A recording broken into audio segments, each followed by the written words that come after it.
Welcome back to The Last Line, episode 5, and our first, where we're not in person and in studio. So we've got a little bit of, there's some experimenting here. This is a new program for me. I am one of the olds. I'm Kevin Woodley from InGoal magazine. He is Ian Clark from the Vancouver Canucks, the Columbus Blue Jackets, decades of experience in the National Hockey League, and he's going to be our goaltending expert, answering all your questions and walking through some different topics. We're 4 episodes in. This is number 5. We're trying to do this with a little remote technology because Ian's been on the road and traveling. It's a busy summer, which brings me to our first topic, Mr. Ian Clark, and that is off-season progressions and when to do what. We're mid-July as we record this. Walk me a little bit through how you would approach an off-season. I guess it's individualized by goaltenders, but let's just hop right in and walk us through how, sort of how you approach an off-season, the importance of rest at the beginning, and where those progressions start once goalies get back on the ice, when you think they should get back on the ice. Yeah, well, Kevin, it's great to be with you again, and it's been a couple of months, so this will be fun. Here we are, as you say, in the off season, and it depends, of course, on the level of play, but in a general sort of overview picture, the off season really can be broken down in a lot of ways. As a first phase of sort of getting back into the, you mentioned rest. Of course, that's important, especially if you have a busy season.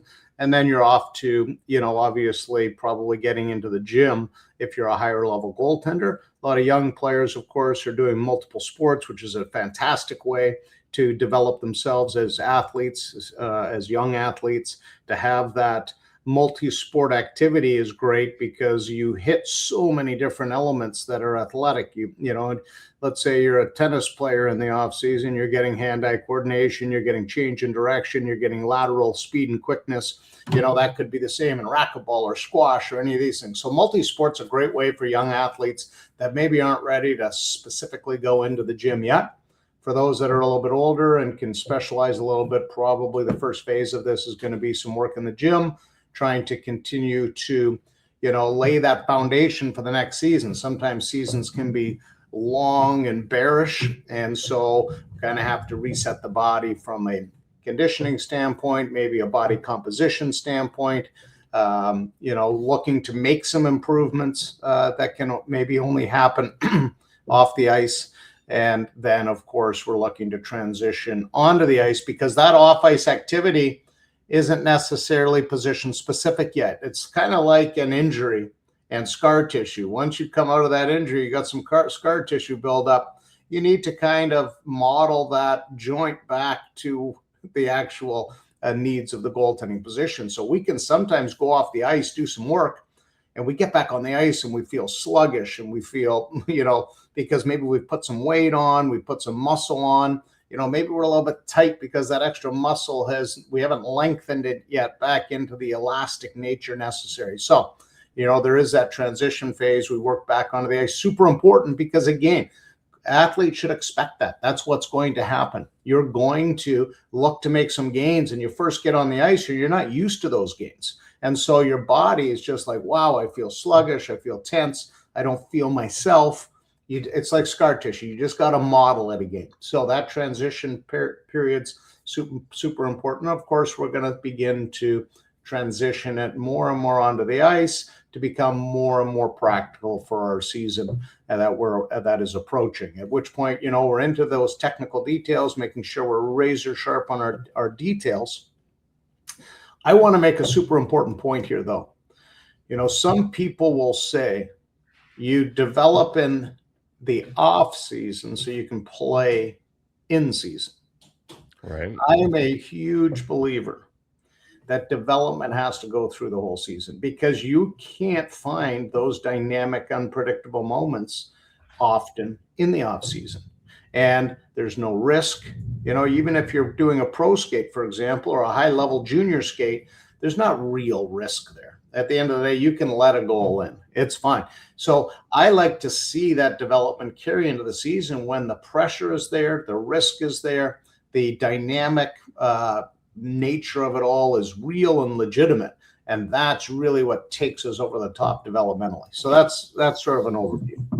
Well, it's funny because part two of my question was like, as you, depending on what you're working on and what your focus is in the off season in terms of that progression, is how do you add, or can you add that risk? I guess not, but that game like element. Like, how do we bridge technical detail, fine detail work with, reads and a little bit more game like play?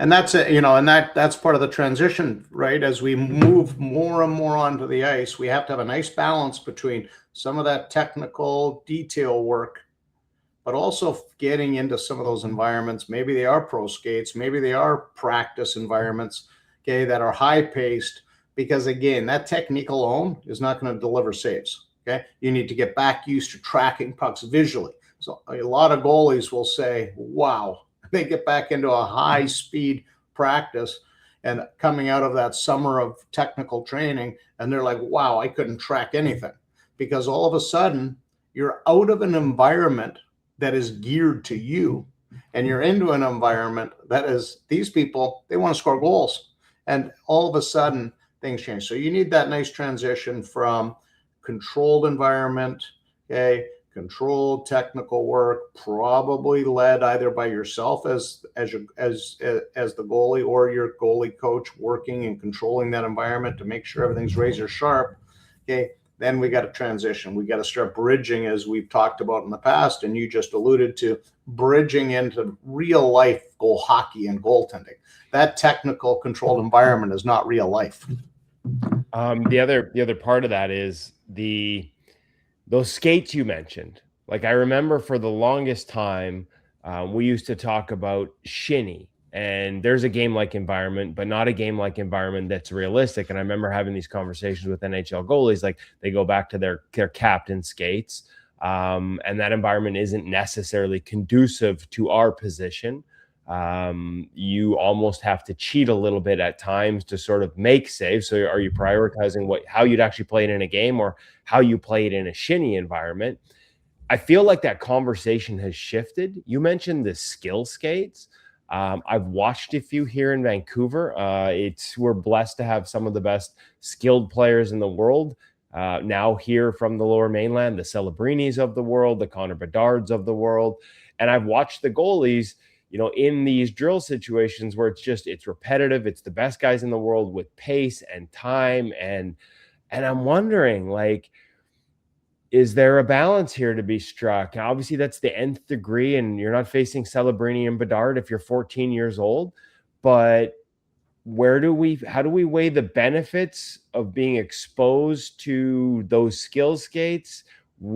How do we measure when it's time to, maybe make sure we're working on our own game and balance that with our technical work? Because it feels like it's something where bad habits might be quite possible, just to sort of try and keep up in that environment. And we do see goalies a lot get invited out to these skates. Again, not always at that nth degree, but at every level. Like, we need targets for our skill skates. How should they balance that, hey, yes, I'm there, count me in, versus, okay, at some point, is this maybe doing more harm than good? Is there a way to find that balance and approach? Well, I'm going to just, and this answer is probably not going to surprise you, but we've known each other a long time, so I've heard most of them. So a lot of this is mindset. Okay, we have to keep things in perspective to garner the benefit of these environments.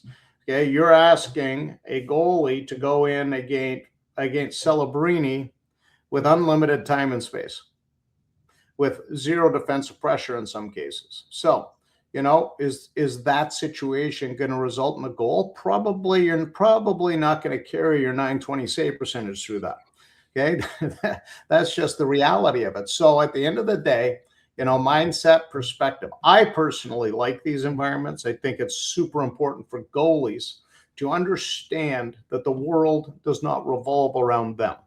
And I see this a lot where we have these goalies that are just, they kind of poo-poo these environments because they're unrealistic. They're not conducive to them. And they just want to go back with their goalie coach into their warm, comfy fireside environments where my goalie coach takes good care of me by pumping a bunch of pucks into my belly.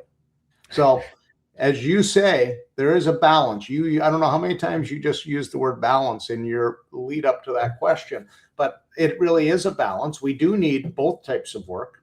And ultimately, when you get back to a structured practice environment, you got to know, okay, these don't happen that often in the off season. So you're going to have these two extremes. You're going to have controlled, warm, and cozy environment, and you're going to have the harsh brutality of those skill skates. Okay, what's the middle ground? That's when you get back into your club environment. You're doing team structure work with your team. You're going to have 3-on-2s. You're going to have defensemen being real defensemen, and you're going to have forwards going up against defensive structures with limited time and space. Okay, you have to have perspective when you go into these so that you come out of it with value. Okay, can I work on my reactivity in those environments? Will I get beat? Sure, I'll get beat. Do they love to pop in rebounds? They might even like to throw in a rebound when you're already focused on the next play because the plays are coming so quick. You have to have perspective. You have to have emotional stability, and you need to just embrace the environment and recognize it's also not real. Your perfect, warm, cozy goalie skate is not real, and this skate is not real. Okay, but can I leverage those two environments, hone technical detail, maybe hone some mindset, mental? We talked about reactivity. We talked about intangibles and instincts. Okay, maybe I can compete. Maybe I can manage. I can take some benefit out of these extreme polar opposite situations, so that when I get back into the true environment, the real environment where there is both offensive and defensive postures competing against one another, okay, I have a better game prepared. And once I again model that scar tissue, I'm going to find myself a better goalie heading into the season.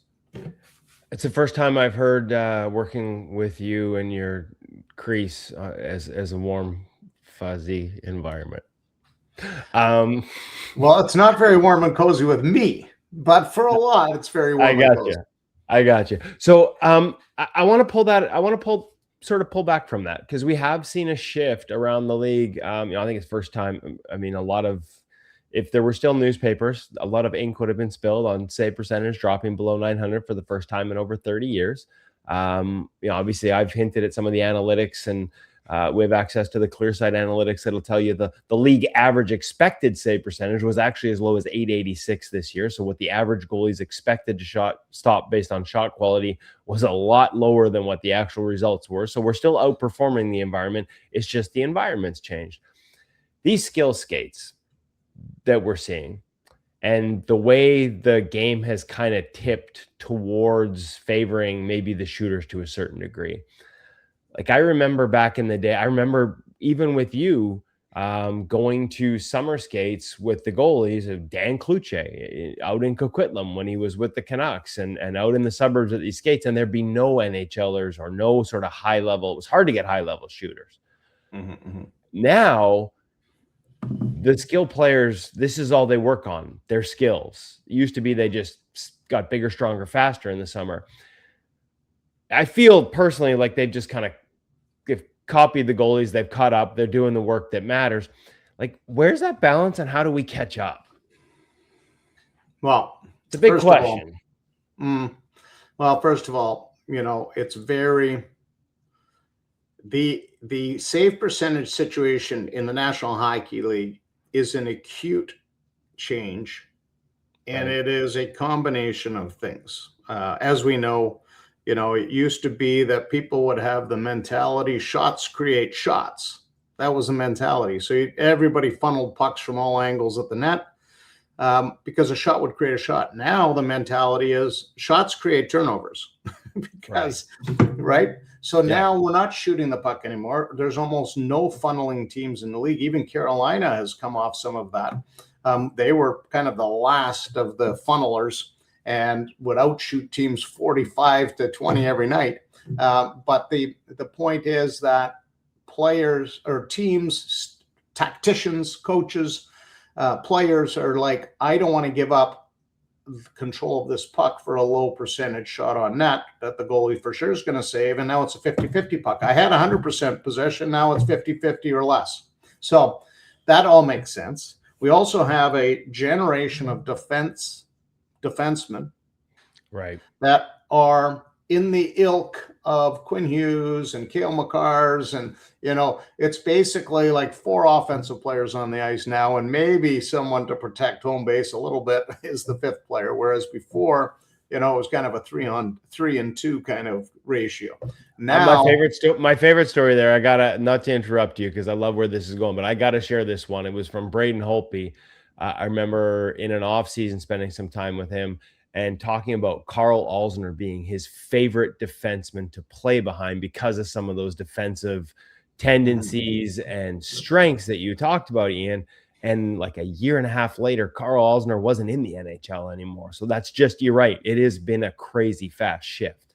Right. So we have less funneling teams. We have more players on the ice proportionately that are of an offensive mindset. And then on top of that, as we know, in the National Hockey League, with the pro leagues of all sports embracing sports betting and prop bets, okay, the auditing of shots for those prop bets, you can make a bet out there that, what's a shot, is it an over-under bet on a prop bet on shots?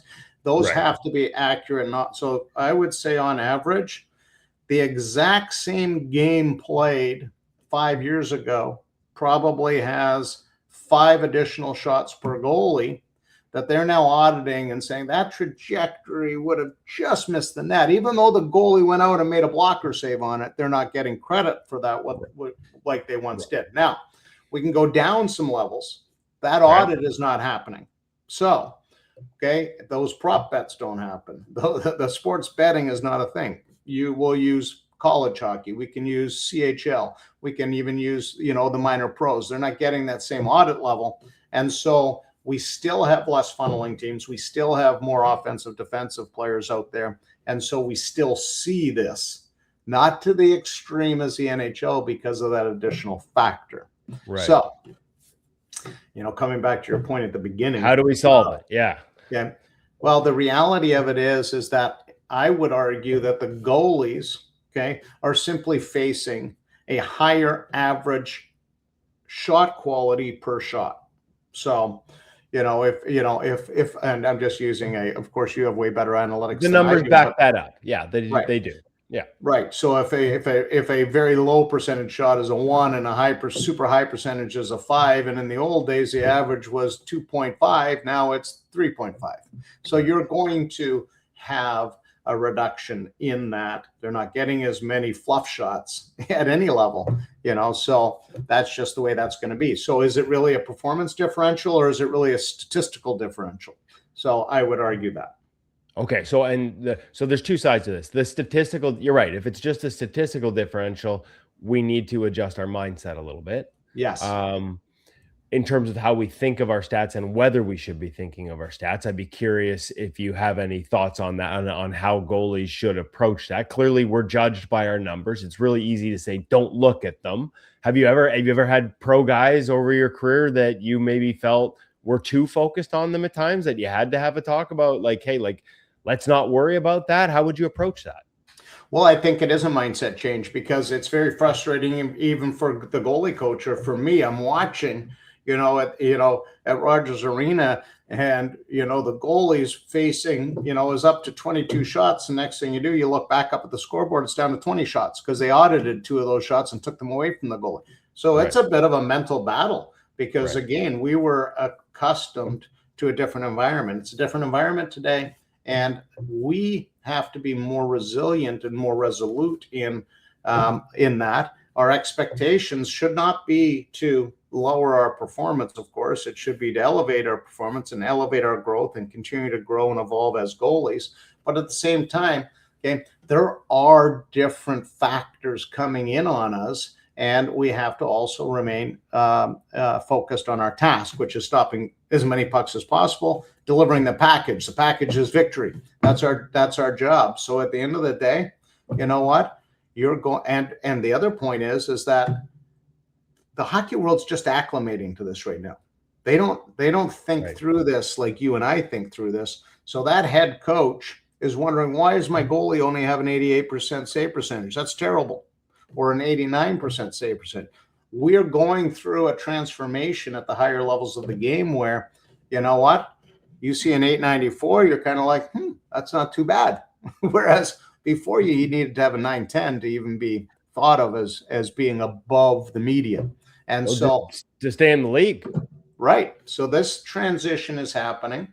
And, you know, as goalies, we have to go out there, we have to continue to grow and evolve. And we have, you know, and I think that there is an element of, you know, do we need to focus our developmental mindset a little bit more on the fact that, as you and I both know, there's more plays crossing the midline.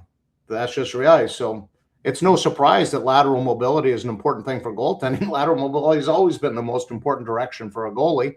Okay, is it more acute? Okay, right. Probably is more acute. Do we have to be able to manage traffic more? The reality is the players are coming in. They understand it doesn't matter which goal map you look at in the National Hockey League. It doesn't matter which goalie. Okay, if you take a starting goalie and you look at the goal map, they almost look identical. All those goals, for the most part, are within that, you know, whatever it is, that 10-foot radius, 15-foot radius of the net. So I can look at Andrei Vasilevsky's goal map from above, or heat map, or whatever you want to call it. Right. I can go look at Connor Hellebuck's. Guess what? They look identical. So, and you can do that for every goalie in the league. So it's a matter of, but so they look identical, but if we're not solving how the game has shifted, like, we need to focus our attention on making sure that the work we do as goalies is designed to solve these new questions, or you know, whatever you want to call it, the new style of play that we're seeing in front of us. Like, to ignore the fact that these trends are part of the game would not be wise. Right. So for example, in offensive zone play, there's way more action happening. Those defense aren't staying up at the point anymore. They're getting involved in a 5-man rotation in the zone. How are we going to manage that? Well, if you're surprised by that, then you're a fool. But if you have great awareness, and, you know, I'm a big believer in this. I'm going to make a technical note here. Okay. We like the technical notes. Okay. We're going to do one right now. Okay. And so a lot of goalies, we see these goalies, they're on their posts, and every now and then they'll be like this, you know, where they have these quick scans, or they're called scan. Of course, they process nothing. They're so fast that you might be able to perceive jersey color. When I do that, I can kind of tell that there's a red and a blue jersey behind your head, but I couldn't tell to read the numbers, but I could tell that there was a jersey differential. Okay. Right. Goalies now need to have the ability to almost check off players. So rather than these quick scans, I'm more of a this, here. Longer processing looks. Well, if I'm going to have a longer processing look, what do I need to accomplish that? Simple question. An understanding of when you can do it, I guess, would be one thing. It's very simple. Okay. Time. Right. Okay. Yeah. So time equals visuals. Okay. So I've said this before. I think I've said it to you. I've never said it on air. The elite goalies aren't faster. They're earlier. And earlier buys them time. Early arrival buys time. Time delivers visuals. The more time we have for visuals, the greater an understanding, not just of who might be there, but what is the offensive composition and what is the defensive posture. Right. Okay. We need more information. Right. Because we are getting increased complexity that we're facing. We need more information to counteract that complexity. And so there's a problem that we're being given to solve as goaltenders, and the solution is to be better with our scans. And how do we be better with our scans? We be better with our scans by making sure we're in position earlier, which buys us the time to make the look. Which is the power of pace. Pace. Okay. if you're a slow starting goalie, a slow stopping goalie, a slow rotate, you're a slow goalie every time. So those little connections that occur throughout your game, they got to be quick, they have to be precise, they have to be accurate, because we need greater efficiency. Okay, we need to be able to arrive. Of course, if we're inefficient goalies, okay, we're not going to be as early an arriver. So and we're going to end up chasing games. We're going to have even less information. The more physical you play, the less information you're going to have, because the less visual you have. If you want to play the game with clear eyes and clear mind, you have to be a pace goalie. Off season, is this a time where, like when we talked about focal points in the off season, where pace can be a focal point of, like, you don't need a whole team of shooters to go out to a drop in, like stick and puck and pick a spot on the ice, maybe even in the actual crease, and do a bunch of skating? Like, are there ways to build pace in the off season, with the way we train off the ice as well? Like, is now the time to be building pace? As much as development also occurs during the season, is that something that can become a focal point for young goalies at this time of the year? So of course the answer is yes. Right. But you need you obviously need tools and resources to be able to, if I just said this and you and I shut down this podcast right here and now, people will be like, oh, that's cool. What does that mean? Right. How do I get faster? How do I get pace? That's what I'm asking. Right. Yeah. So you have to understand, as a goalie, there's two types of pace: pre-shot pace, right, and post-shot pace. So pre-shot pace is what you do leading into your first save. If you fall behind those activities that are going on, let's say we have a player coming out of the corner, they're going low to high, that player's swinging the puck. You'll remember very frequently that we would have on a goalie's left side a low to high pass to John Carlson, which was instantly one-touched over to Alex Ovechkin in the opposite flank and into the back of the net. Right. A lot of goalies got scored on that because that puck movement was so quick that they fell behind the play. How can we? So that's what pace is. Pace is defined as the goalie's ability to arrive in their next position prior to the puck being able to be moved to its next position. So, let's just repeat that quick. Pace is the definition of pace is the goalie's ability to arrive in their next position prior to the puck's ability to move to its next position. That's what pace delivers. Okay. That goalie is ahead of the game. Okay. Being ahead of the game means being in position for the next puck movement. Okay. That happens pre-shot.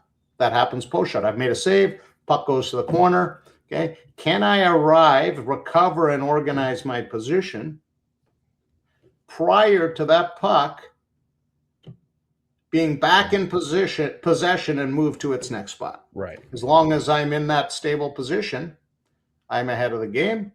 I have pace, and I've probably bought myself some time to do some evaluation of what's unfolding. The goalie that's behind all those moments never has time for awareness, information gathering, because they're just simply trying to keep up with the game. Right. Okay. And so we can train, there's different ways to train pace in terms of your movement and your speed. Is another thing that we can think of tactically outside of trying to get faster physically and more efficient in our movements, in terms of managing depth. Obviously, the way we approach the game from a depth management standpoint dictates how far we have to go to connect those moments, how far we have to travel in a crease to beat the pre-shot play, to recover to that next puck after a shot. We think of paces moving faster. Can it also be moving shorter distances, having shorter routes? Okay, I'm going to tackle this two different ways. First of all, I want to talk about your depth declaration here. Yes. Okay. Basic common sense and geometric understanding says that if I take less depth, the distance between 2 points is going to be shorter. Okay. Right. That is not a template for all goalies to follow. So it's a nice idea. Okay. The Okay. reality of that is I know a goalie that's going to be a Hall of Fame goalie that played heels out and had extraordinary distances to cover. You've enjoyed watching this goalie for 2 decades. His name is Jonathan Quick. Right. Okay. We have seen goalies, top of the crease goalies, Carey Price, Tuukka Rask. Pekka was the top of the crease goalie, even though he was 6'6", or 6'5". Okay. We've also had 6-foot goalies that play 3/4 distance, well inside their blue paint. Hall of Fame, going to be a Hall of Fame goalie if he's not already. I can't keep up with all the Hall of Fame entries. Henrik Lundqvist. Okay. So notice there's actually no correlation between size and depth, modeling your game from a depth perspective. It's a simple statement to make. You can play deeper and have shorter distances to go. The reality is, you know what? UC Saros might not be successful at that depth choice. So you know what? He has to go on an exploration and journey to figure out what his optimal depth game is based on his strengths and weaknesses. Okay. There's no one size fits all. Like to your point, too, Dustin Wolf, smaller goalie and plays a much more contained, neutral positional game. So at the end of the day, you just can't template goalies. Okay. Fair. That's just I guess the reason the question was in part because we talk about how radically the game's changing in front of us, and a lot of it is the pace of that puck movement and how much east-west. So shortening routes, you're right. Like I understand it doesn't apply to everyone, but to match that general trend, it felt like something that was at least part of the conversation. I don't think that's false. Okay. But we're going to find out. Okay. If those goalies that are playing deeper can survive playing deeper. Okay. Right. I'm going to give you a local example of a goalie. Kevin Lankinen has to play with some depth. It's just the way it is. Okay. Right. That's not a negative of Kevin Lankinen. Jonathan Quick's going to the Hall of Fame, and he had to play with extra depth. So at the end of the day, that's just his game. Okay, is best at a certain point. So what I would like to do is change our focus on this question and tackle what it is that allows a goalie to get from point A to point B quicker, whether that's pre-shot or post-shot. Okay. And what we're thinking of, and you mentioned it already, the goalie working on their skating to move faster. Okay, I don't necessarily agree with that. Okay. So what is it that, okay, and I'm a big believer. People would always ask me, you've got his jersey behind you, Carey Price. Why did he look so calm? Okay. Like the game was it seemed just so easy for him. Okay. Like it was just crazy. Like he's beyond a generational goalie. He's one of the greats of all time. And just to catch you up on the Hall of Fame discussion, the guy over my other shoulder, Lundqvist, is there. Carey goes in this fall, and it's a damn shame because that's his second time on the ballot. He should have been a first ballot guy. There you go. So one of the reasons Carey Price was so calm was because he didn't skate hard. Okay. So for young goalies that are watching this, I want to explain this. Here's the big mistake, and I'm going to do this in a very simple model. Okay. Carey Price was a quick starter, a calm pusher, and a quick stopper. A lot of goalies are a slow starter, a hard pusher, and a slow stopper. They're absolutely the inverse of what they should be. So we need to trigger quicker, we need to stop quicker, and we have calm reading pushes. Okay. It's counter to what actually is happening. And a lot of times we're super amazed at these explosive goalies. Okay. I had to explain to some people in recent times. Okay. That goalie is so explosive because he has to be, because he's late. This goalie doesn't look explosive, but he's just sitting there waiting for everything. Yeah. So what goes into a quick trigger? It's a glossary term. Okay. Trigger. It's the start. Why do I use the word trigger? Because it's a bit of an analogy. We think of a trigger as quick. You know, you pull a trigger, it's bam. That's what we want. We want quick triggers on our starts. What goes into a start? There's a technical element. There's a physiological element. there is a mental processing element. Sometimes goalies are like, oh, there goes the puck. Oh, now they move. There's a processing element to it. Okay. And what about the read element? So we have actually 4 contributors to the quickness of that trigger or start. We have technique, we have physiology, we have mental, and we have visual. Okay. The goalies that are early arrivers, the Carey Prices, okay, they utilize all of these to actually look calm as can be, because they're not overworking, they're not over pushing, they're not pushing hard, they're not late. It just looks easy. Again, the elite goalies are not faster, they're earlier. So I want to introduce another. Can I introduce another term for you? You can. We're going to be pushing the listener questions off to episode 6 at this pace, but we're into a hot topic here, and I am loving this. So keep going. Okay. One of the things in your pre-shot pace that goalies will use is what we call preparational reads. Okay. And I want people to understand these often occur on the perimeter. I'm watching this Washington Capital player come out of the corner and on my left side, and they're going to pass this puck low to high to John Carlson. Of course, John Carlson, I'm assuming he's still not back with Washington. No, he's in Tampa Bay. I'm here to keep you up with player movement around the league. Thank you very much. But we remember this activity a lot. Okay, I'm watching this player come out of the corner. Everything in their body is telling us that this pass is being made low to high to John Carlson. Right.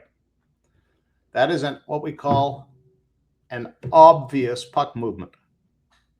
So, on obvious puck movements, these are commonly low to high plays from the corner out to the point, D to D plays.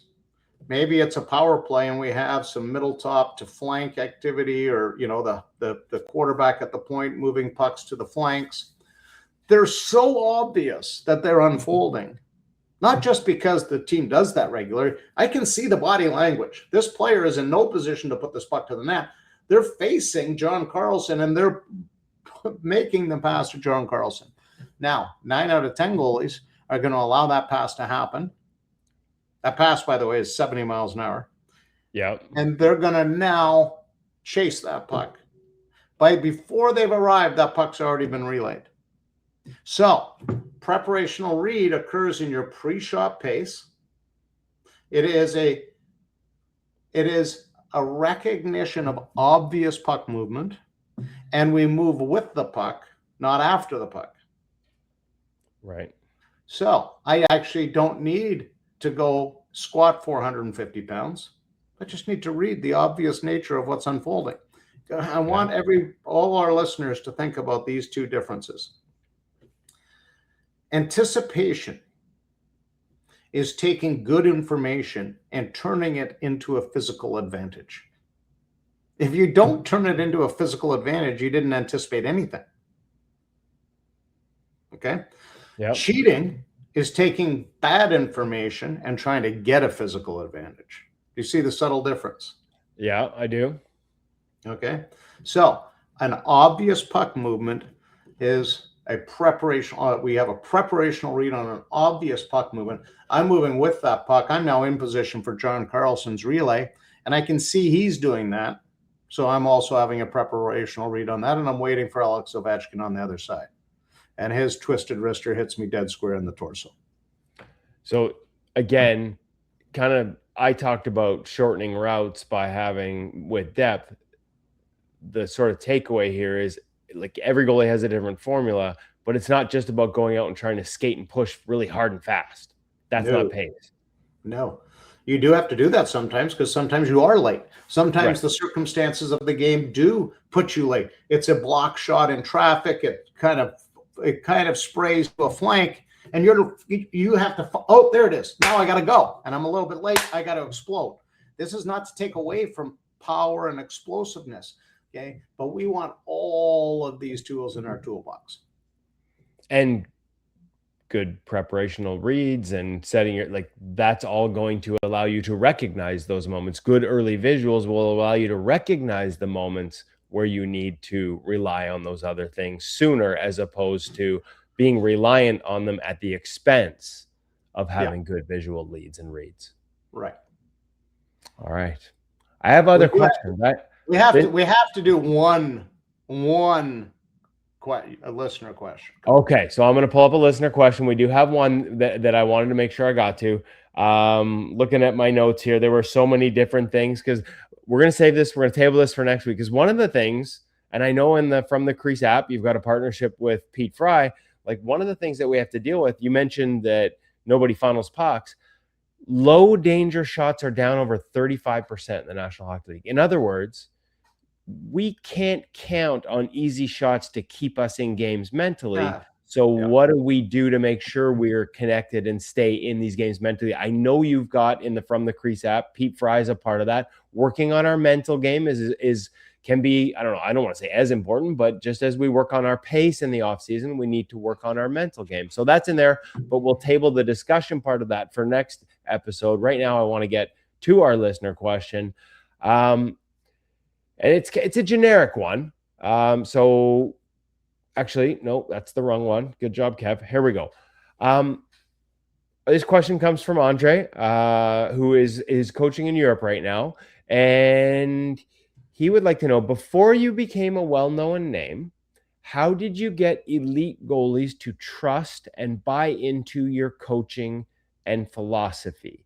You've talked about the importance of being your own best salesman. What did that look like in your early years working with NHL goalies? And for a younger coach working with older and more experienced goalies, how would you recommend building that same level of trust and buy-in when you don't have the established track record that you have now?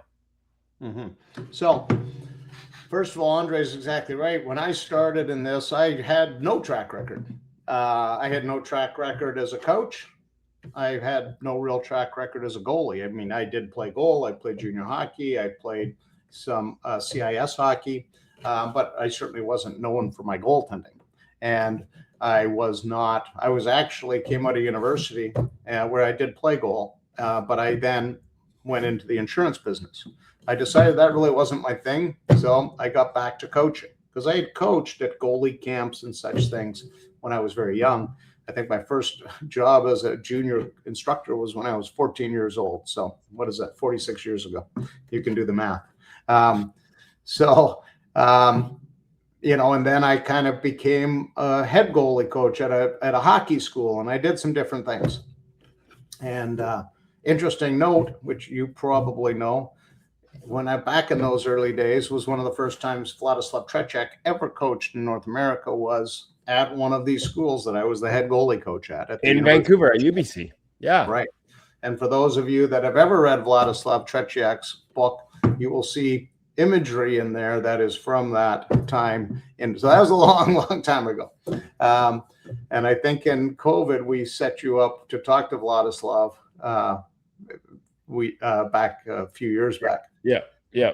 But anyways, it's, so it is a, it's like a goaltender's journey. It's the coach's journey. And at the end of the day, how did that happen? I look back on it myself. I'm a very, very particular person. I'm very detail oriented, as you know. I started my camps and my activity in the, full time in the coaching realm.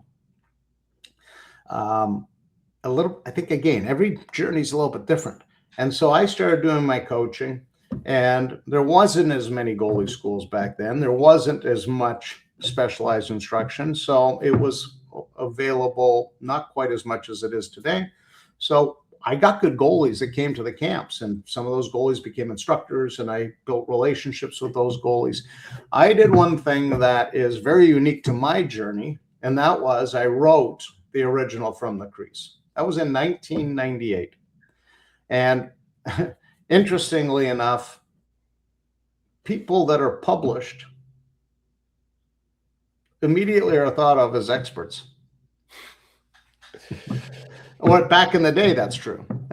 There's an element of that. And I had started doing From the Crease the original From the Crease. Obviously, there's the new platform now, which is all The app. app.